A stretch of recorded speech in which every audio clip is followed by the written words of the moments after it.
जीवाची मैत्रीण अनिशामुळे येणार का जीवा आणि काव्याचं सत्य सर्वांच्या समोर। तर लग्नानंतर होईलच प्रेम या मालिकेचा धमाकेदार असा प्रोमो रिलीज झालेला आहे आणि या प्रोमोमध्ये आपल्याला पाहायला मिळतं घरी आता जीवाची मैत्रीण जीवाला लग्नाचं कॉंग्रॅच्युलेशन करण्यासाठी फुलांचा बुके घेऊन आलेली असते। तेव्हा तिला घरी नंदिनी भेटते। नंदिनी तिला म्हणते की तू जीविकाच ना। तेव्हा ती म्हणते मी जीविका नाही, मी अनिशा आहे।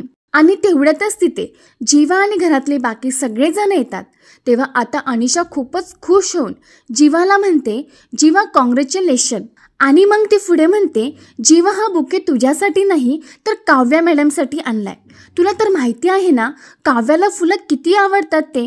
आता हे ऐकल्यावरती घरातले सगळेजणच एकदमच शॉक होतात।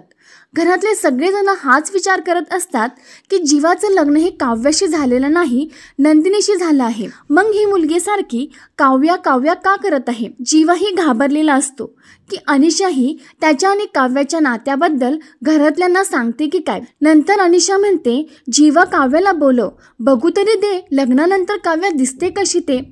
अनिशाच्या अशा बोलण्यामुळे घरातले सगळेजणच कन्फ्यूज झालेले असतात।